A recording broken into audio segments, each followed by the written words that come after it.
then Brotato falling to me. I'll admit I kind of BM'd in that set of it. I feel bad. I feel bad about that. There was a loud, audible sense of profanity there, but starting off on Oasis, interesting.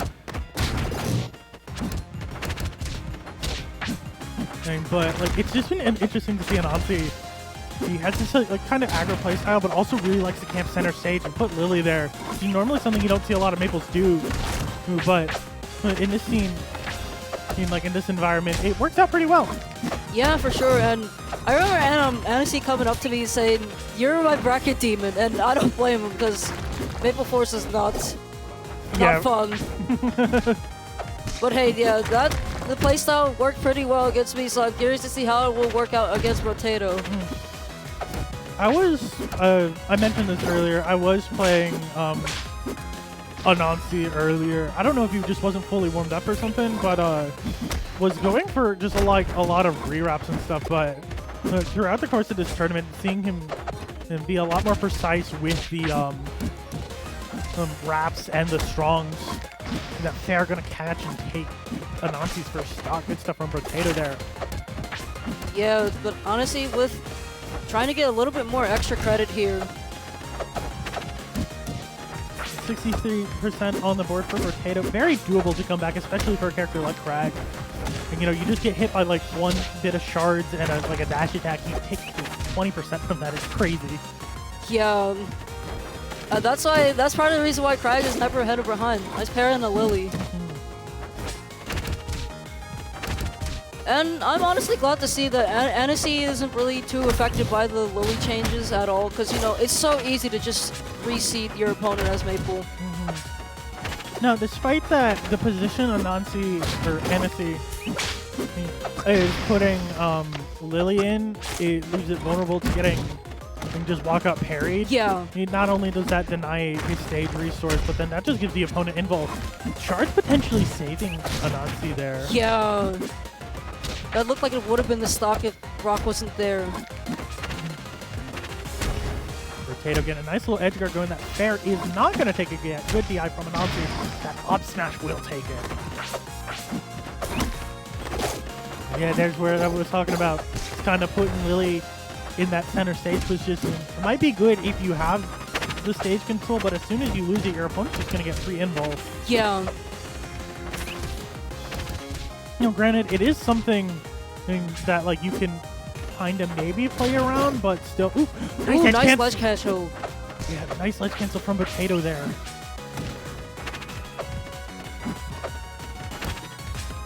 We're gonna see that tether up air. And that's another thing we've seen Anansi. You can get a lot better at as the tournament has progressed. But you fought Anansi yourself. Yeah. This tether confirms we're on point, I will admit. Like, I know the first game he hit me with tether nair, and I was like, okay, I'm probably going to expect tether nair, ended up getting killed by a tether up air, so the 50-50 really hit me. Yeah. Then like, interesting choice considering Anansi's playstyle. For Brotato, but then also because he just likes to plant Lily on stage, not have to worry about the platforms. I can just parry Lily whenever I want then. Yeah, definitely makes sense as to why Brotato wanted to counter pick it here. Ooh, that was a bad fastball position. Yeah.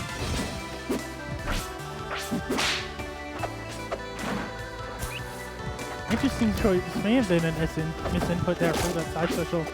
Well, sometimes you do see Kragg kind of just go out there to force their opponent to try and burn their resources. Because Pillar's just building your own plat.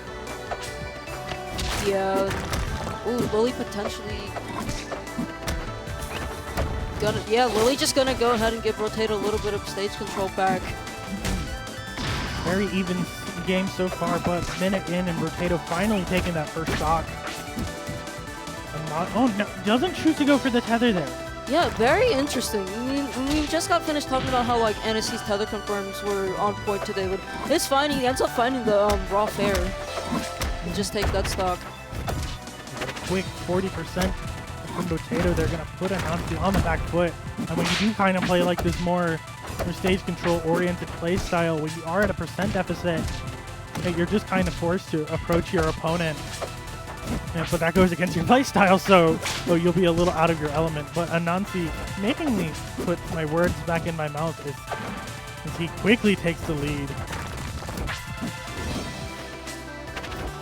Oh yeah, nice up air there, and that's gonna be Brotato's second stock going to Anansi.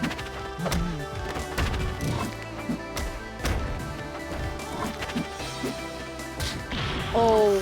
Unfortunate SD from yeah. there.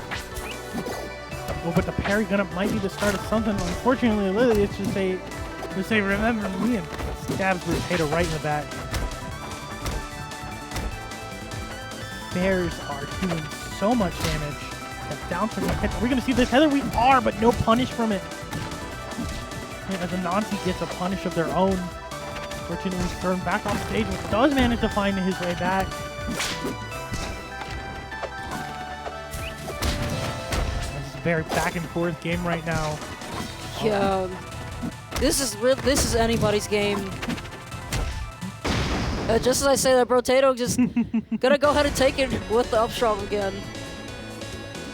Good stuff from Brotato, making that counter pick work was definitely like a lot more even pace that game, but especially at that start, or it was like kind of swinging in his favor.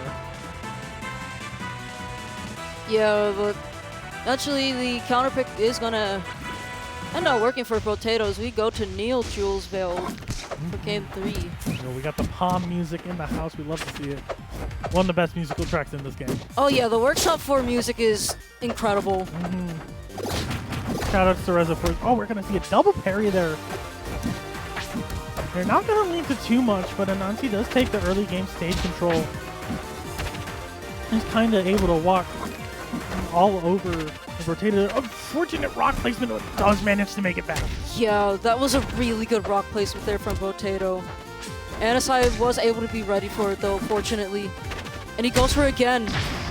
And is able to get the stock off of it.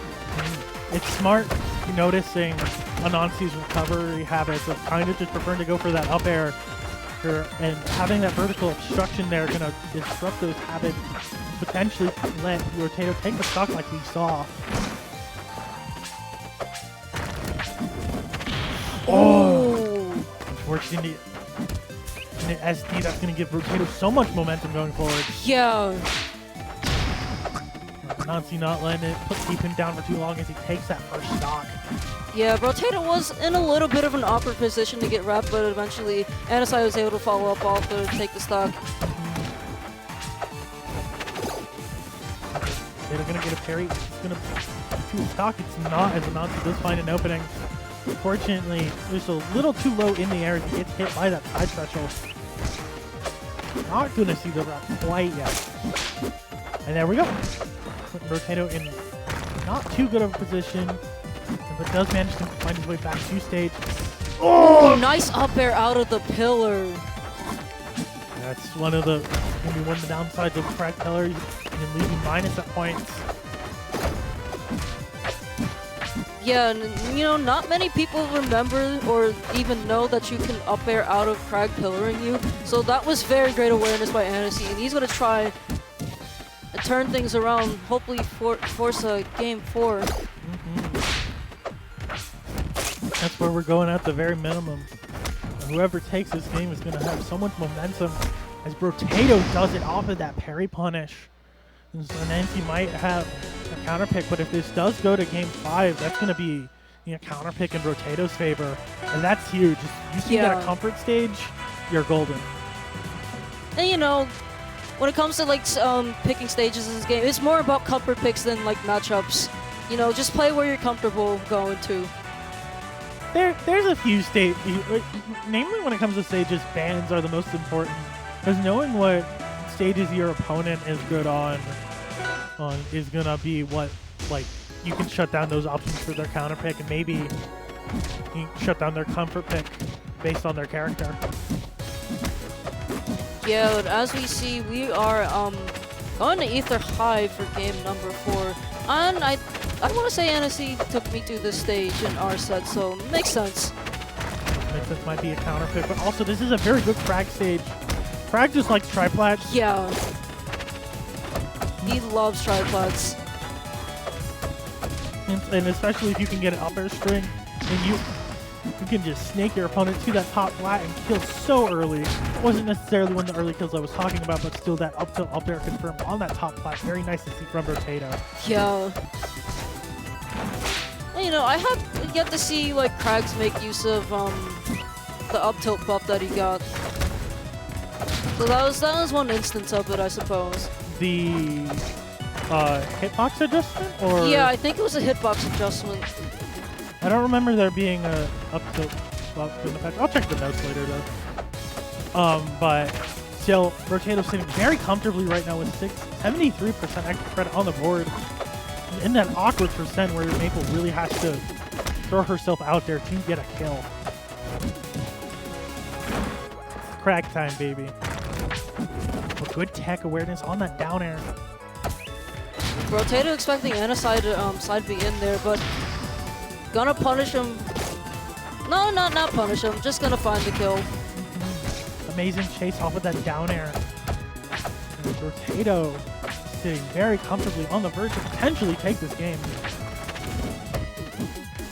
But Anansi struggling to find this kill. Yeah, he just needs to land one strong, honestly. Needs to land one strong, be in position. And since Brotato is currently marked, there it is. Anansi not out of this yet. Definitely needs to play a little bit more patiently to make something happen. Now, it might just be because he is on the back foot, but we mentioned the tether confirms, but we didn't really see them at all during the set. Yeah. And fortunately for Anansi, she loses right then and there. Brotato moving on to losers finals.